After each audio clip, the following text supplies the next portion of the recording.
Monsieur Luc Bello, bonsoir. Vous êtes le député de la première circonscription d'Angers. Merci d'avoir répondu à l'invitation de la soirée.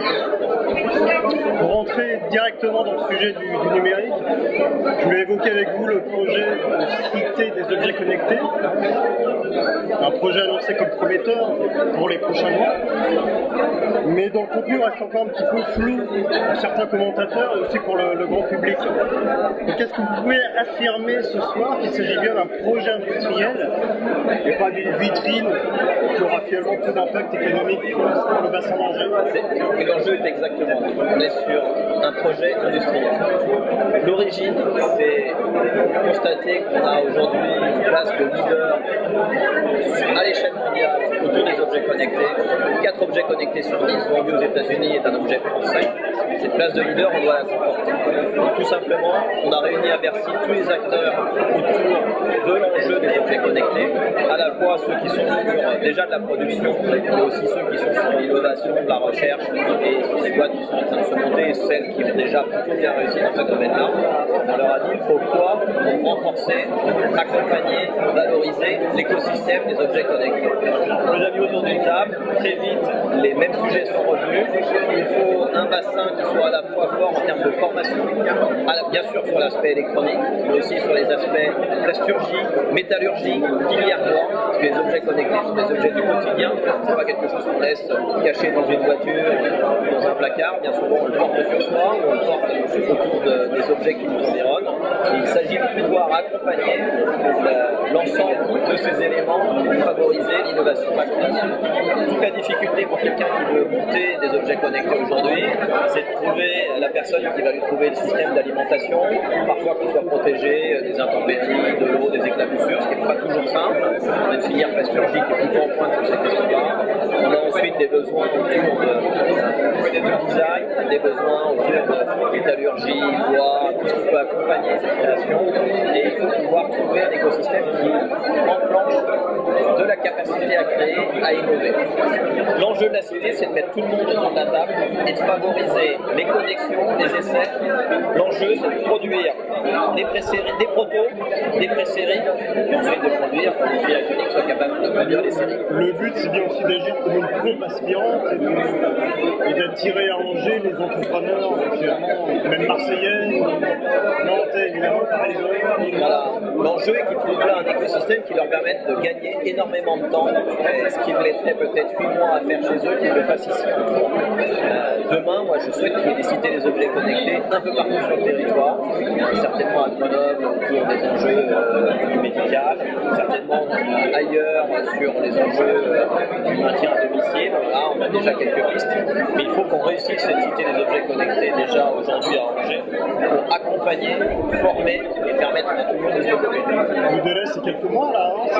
C'est ce qui a été annoncé en tout cas. Il faut qu'en 2015, ça puisse avoir des réalisations concrètes. Les industriels ont un plan qui est ambitieux. Le rôle des collectivités, des pouvoirs publics aujourd'hui, c'est de les accompagner. Nous, on met l'État avec 15 millions d'euros sur la table pour accompagner les projets, mais c'est bien les industriels qui vont le faire. Ça reste un projet privé, on est bien d'accord. Mais est-ce qu'il y a des objectifs en termes d'emploi qui ont été fixés? C'est pas évident, mais est-ce qu'il y a des... C'est le but, pareil, toucher, c'est de créer de l'emploi. On veut accompagner une filière. On veut accompagner une filière objet connecté qui a derrière des conséquences sur la prod électronique, sur ce qu'on évoquait tout à l'heure en termes de plasturgie, métallurgie. On a du savoir-faire, il faut accompagner ça, leur donner de la charge. Aujourd'hui, ils sont en difficulté la plupart du temps. Et on espère bien se développer pour avoir encore plus d'activités d'emploi à la clé. Mais moi, je ne m'aventurerai pas à vouloir fixer un chiffre aujourd'hui. Je sais qu'il y a de l'avenir, j'espère que ce sera le plus grand possible. Autre projet qui vous tient à cœur, c'est le projet des écoles connectées. Où est-ce qu'on en est ici à Angers, dans votre circonscription, même au niveau national, parce que vous êtes engagé nationalement sur cette question, où est-ce qu'on en est? 2 enjeux autour de l'école et du numérique. Le premier, c'est former l'ensemble des jeunes qui arrivent dans le monde de demain, qui aient une bonne compréhension de ce qu'est le numérique et comment tout cela fonctionne. Je suis membre du Conseil supérieur des programmes, on a écrit tous les programmes de l'école jusqu'à l'entrée à l'université.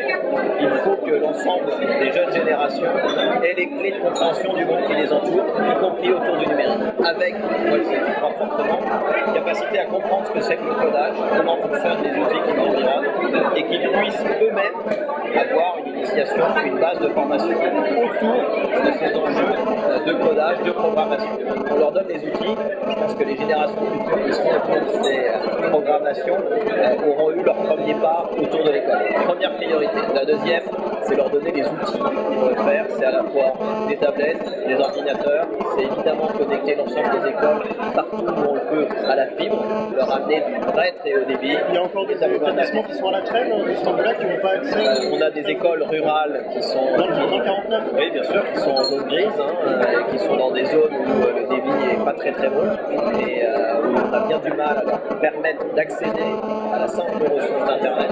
C'est pour accompagner le déploiement.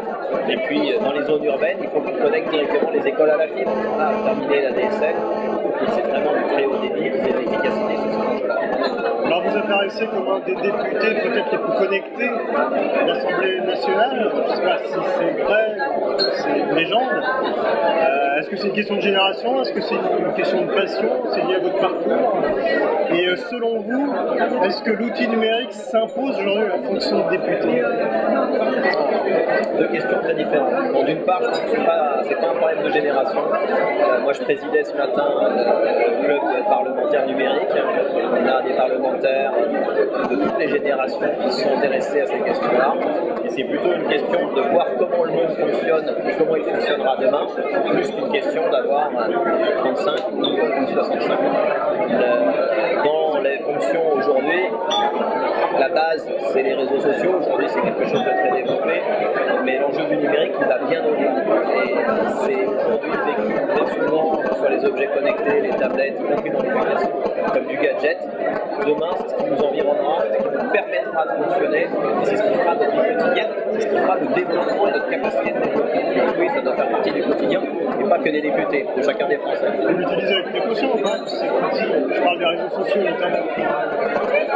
Moi, les réseaux sociaux sont des réseaux professionnels. Je n'ai pas de réseau privé. C'est un choix. Aujourd'hui, la vie privée, la vie publique, c'est celle des réseaux sociaux. Merci à vous, bonne soirée. Merci à vous, merci de cette initiative.